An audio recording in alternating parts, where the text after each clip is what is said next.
Social Media 101. Yay!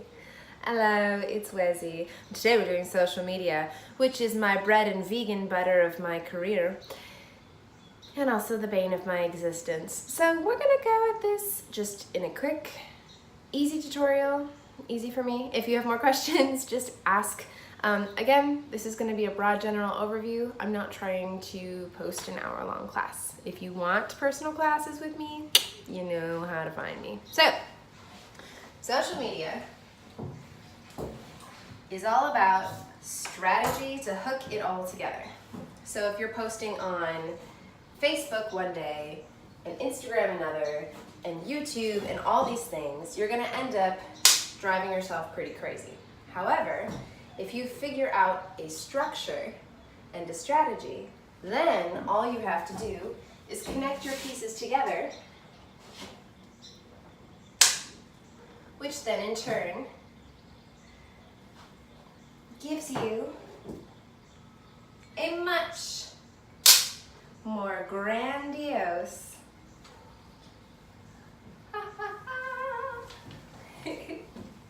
social media presence, and it also saves your sanity in life. So let me go ahead and break this down a little bit further. Social media is all about recycling, which you ought to be doing in the real world as well. Basically, I'm going to put the same video on YouTube, optimized for YouTube settings, as I am going to post on Facebook with other settings.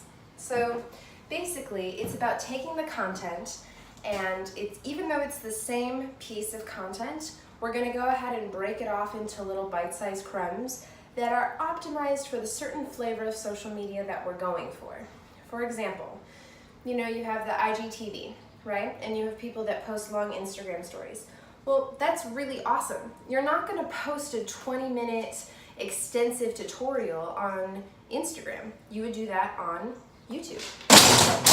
Otherwise, all the pieces fall apart. So, as I was saying, what we really need to do is snap it in place and figure out who we want to be, and more importantly, what the bigger picture of everything is. Rudimentary, dear Watson. A lot of people don't actually follow this rule, but I found that this is a way to idiot-proof the internet for all of us that are just busy bottom-liners and need to get it done. Having your same handle on all social media platforms.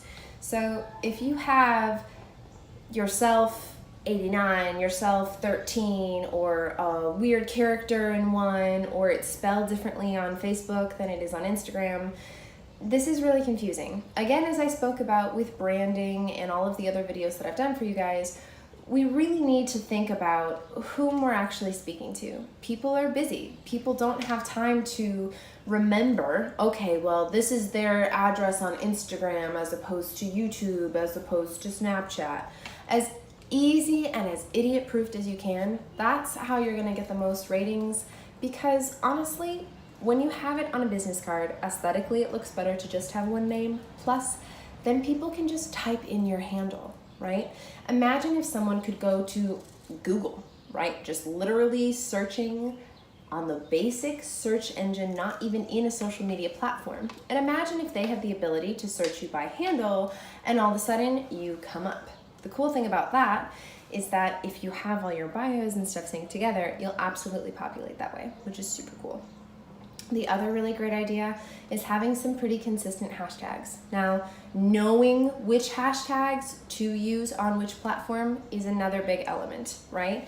Everybody wants to hashtag flow in this community, which is really pretty. I love the word flow, and I've seen a lot of other people hashtag flow arts. Well, unfortunately, this is more of an artist hashtag. However, there's a really great trending one on Instagram that's Flow Arts Movement. That's a really good one. And then there's a bunch of fun circus hashtags that really populate different things. Also on Instagram, there's like the Flow Art Lounge and the Flow Arts Institute and other things like that.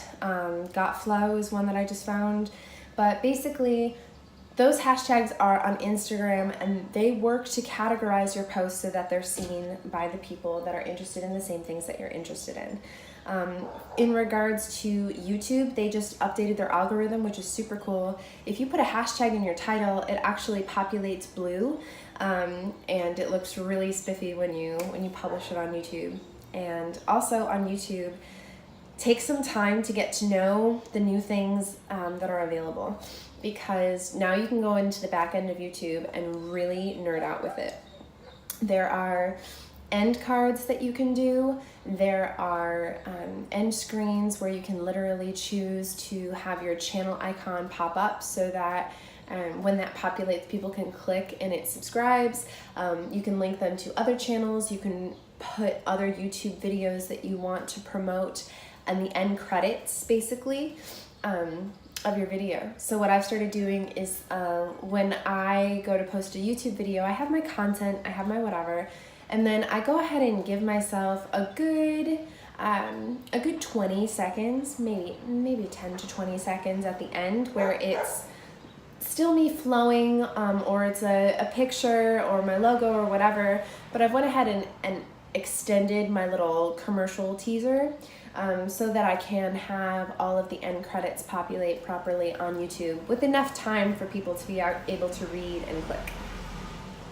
If you do not do that, the end credits will still populate, but they'll just be over your video, which, is what it is. One of the big mistakes that I see people do on social media is just kind of wear themselves out.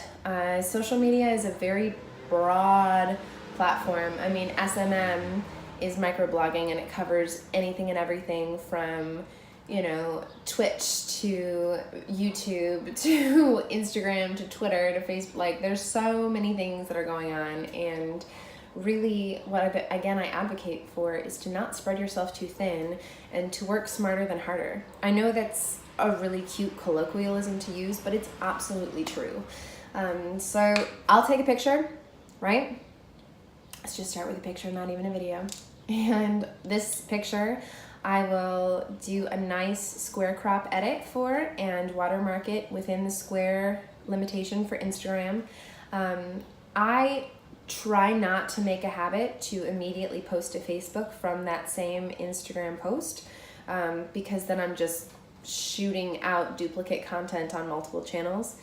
And instead of that, I'll post it on Instagram one day, and then I'll just share it from Instagram onto my Facebook the next day. Then I'll take that same photo and I'll put it in a story on my business page one day, and then the next week I'll use it in a story on my personal page, and so on and so forth. So don't spread yourself too thin trying to create new content everywhere. Don't be redundant by posting the same content and just like a bleh, unless it's an announcement. Right? If you want to have a strategy that you're implementing where it's like, oh, I'm announcing this, that's super cool. Right now I'm wearing the shirt and I'm in the bus for the Louisville Dragons, and we've sort of like leaked a little bit here and there without doing like a big like. Our strategy is that we're getting people excited with little teasers and photos of the bus and stuff like that, but no one's actually really seen it or heard the plans for the bus yet. And so we're all working together to kind of get all the excitement going, and then we're going to do a hard launch. A hard launch meaning like across all channels at all times, just of our new fire troop. The opposite would be soft launch, which would mean you would do it in little bits and pieces. Anyway. So, don't be redundant was number 2. Number 1, don't spread yourself too thin. Number 3, just absolutely pivotal here. 2, I'm not going to tell you how to live your life, and something that I've seen a lot lately are people that are very much contradicting themselves online, meaning that they're to a place with their business persona in any category where they've really started professionalizing how they operate, but then you go onto their personal social media and there's photos of excessive drinking or partying or really grotesque memes, or things that are just like really like mean political. Now, I'm an extremely political person and I love a good snarky meme or something like that, and I'm completely open with my beliefs. I just don't share them in a way that's condescending to others, especially for touchy topics. The reason for that is not every single person that I'm going to perform for ever is going to have the same moral cues as I do. In fact, I'm pretty avant-garde, pretty freaking liberal on a lot of things.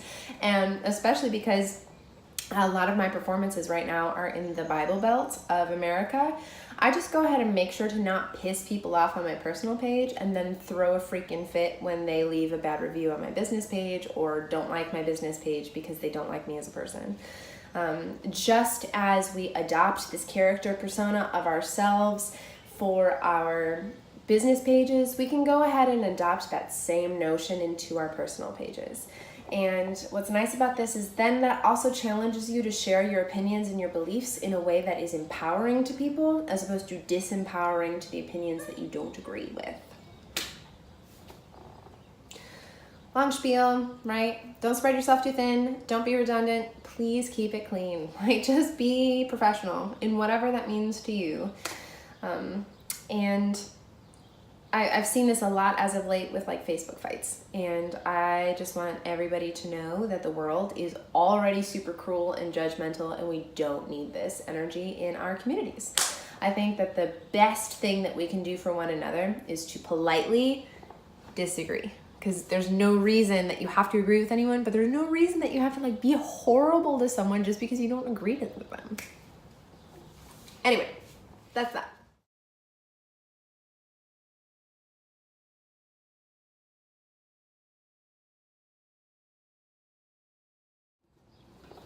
Part 3. Let's talk about strategy. This is a word that I throw out all the time. So to give you a definition of that, basically what I do is make a physical map with pencil and paper and literally map out all of the things that are going on or that need to be done. And then I start connecting them with like my different colored pencils and gel pens and stuff and make this crazy colored web of my brain. And then that's my original, and then I translate that into some Google Sheets and Google Documents where I actually start organizing everything and creating a flow to my strategy, and then I start implementing it and sharing it with others. And even if it's just you and your business page, it's important to have these strategies. The other things that I do, like my go-to documents that I always have on hand for social media, are freaking optimized hashtags so I don't have to look them up all the time. I refresh my hashtags probably once a week just because things really shift a lot. But I have them. Like I have them so that I remember, oh right, there was that one obscure thing, or man, when I hashtag yoga, it just works or whatever.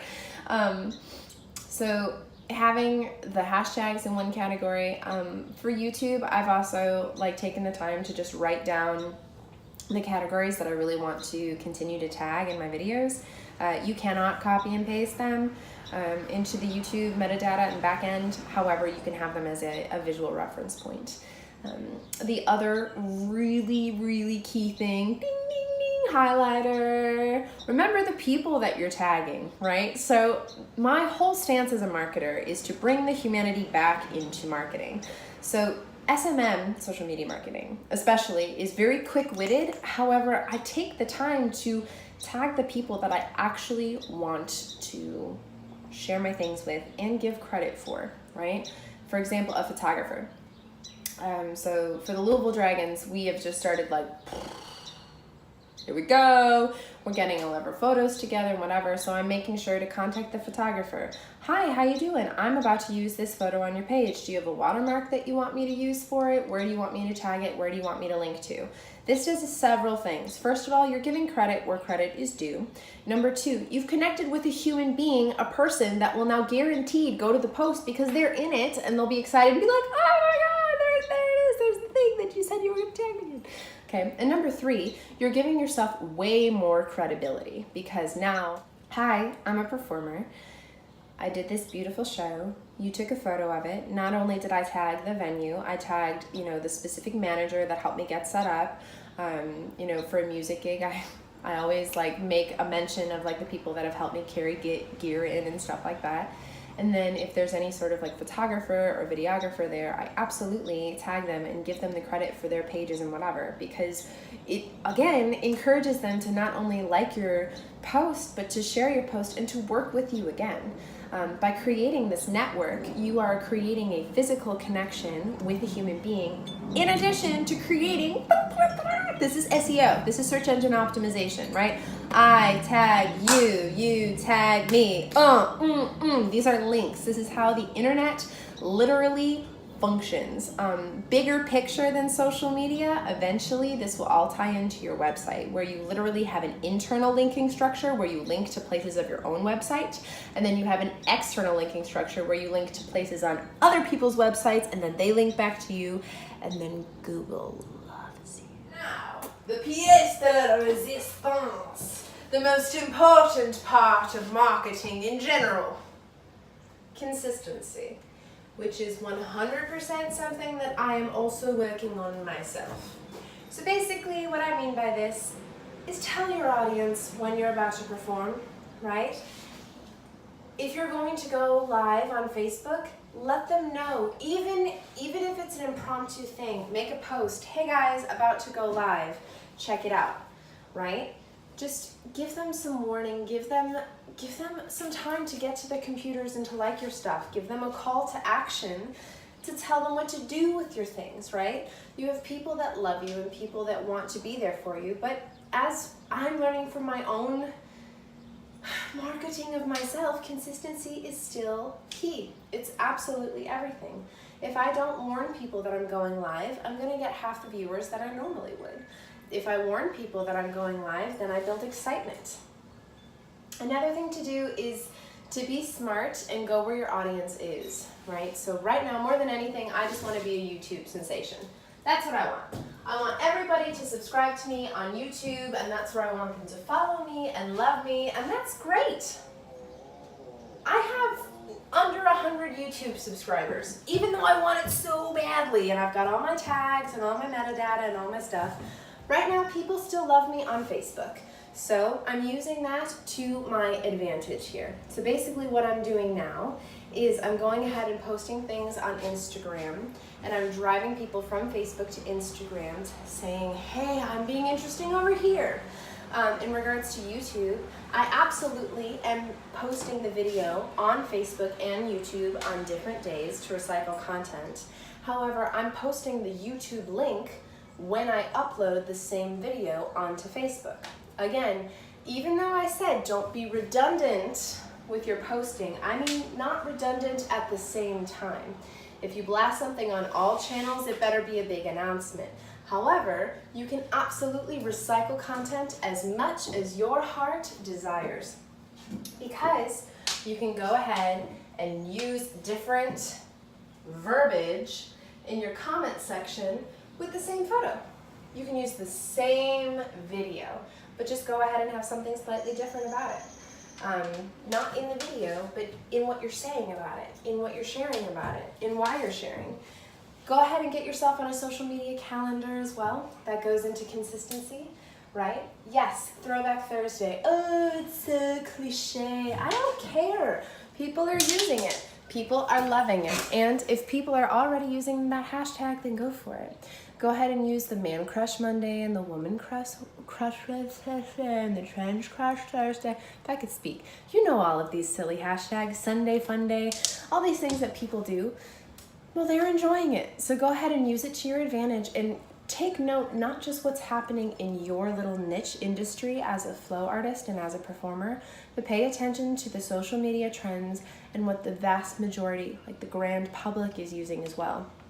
Because yes, as important as it is to network with other flow artists and people in our community, it's also extremely important to reach the people outside of our community so that our community grows, and the people that are hiring us to perform are not one another. they're the outside.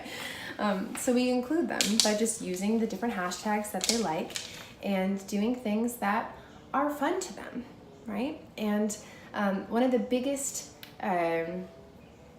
challenges that I've faced so far, because I'm new to flow arts, I'm under a year in all of this, and one of the biggest challenges that I continue to go back through is trying to figure out how to describe these things in a way that a modern citizen would understand. Because a modern citizen has never heard of a dragon staff. I didn't even know this existed, right? Until a year ago, less than a year ago. And so we need to figure out what words we can use to connect different things. So that's why I've started really, and it's helping me as a performer too, because I'm really branching out. So I've started singing a lot while flowing. Great, now I'm appealing to an entire genre of music. I'm a looper artist. Awesome, that's a whole other market. Then I started doing costumes and modeling for people. I got sponsored by a really, really cool costume maker. So I'm now wearing his things in videos and tagging him. And just all of these things that are related to flow, because I say they are, right? Like yoga, flowga. I've started doing a lot of stretching because I want to get more into contortion with bugang and do like burlesque bugang things. And so I've started really getting flexible and bendy. Now this opens up me to tag yoga, to tag things about the nutrition that I follow, things to tag wellness about the essential oils that I use. Right now, all of a sudden I'm incorporating so many different aspects of my life, but it's me. It's just reverberating off of all of the different panels, channels, hashtags, and people that I can reach. So for example, I've been really, as I said, focused on the wellness element, and my band just got booked to do the Kentucky Yoga Festival. Well, that's fantastic, right? And it's because I am casting a broader net digitally than just using the same couple hashtags over and over and over again. And the more broad of a net that you cast, you again are growing your presence, growing the community, and growing the awareness about flow overall. So, yeah, yay. I think the last thing that I want to leave you with is that no one can be you. No one has your story, no one has your reasoning, no one has your you.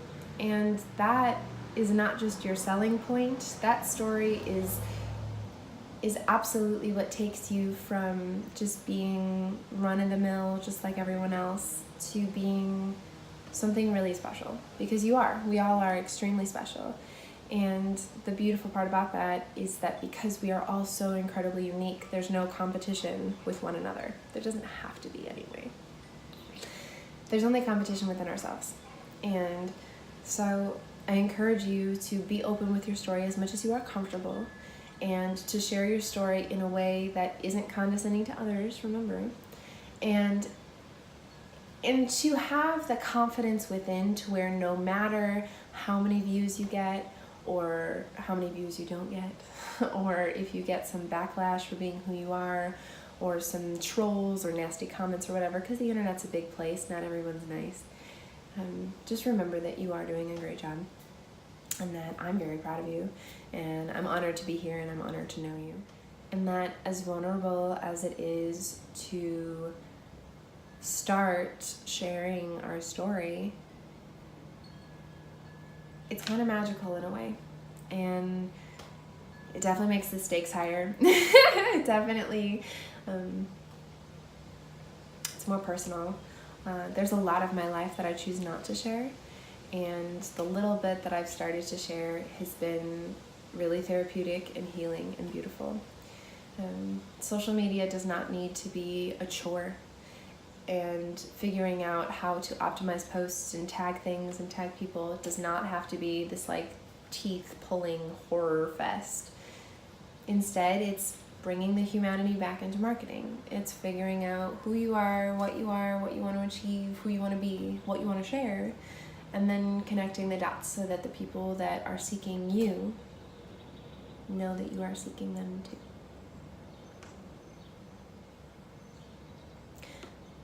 That was a pretty big general overview.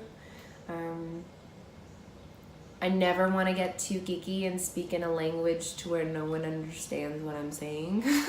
So I describing marketing and social media is, I've dedicated so many years of my life to this, and it just continues to get more and more geeky. Again, if you have any specific questions, I'm absolutely here.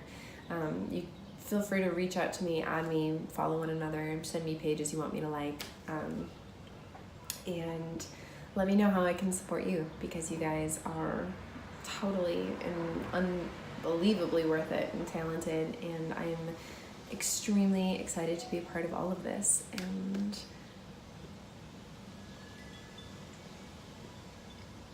And thank you.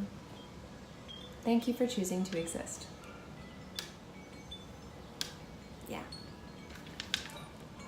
Get online. Post consistently.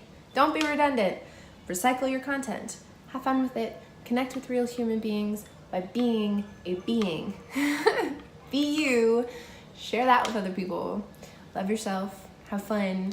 Look at this as a business. Set a calendar. Set a goal chart. Have happy positive quotes hung above your social media calendar, and above anything else, know that this is your time to rise. So do it.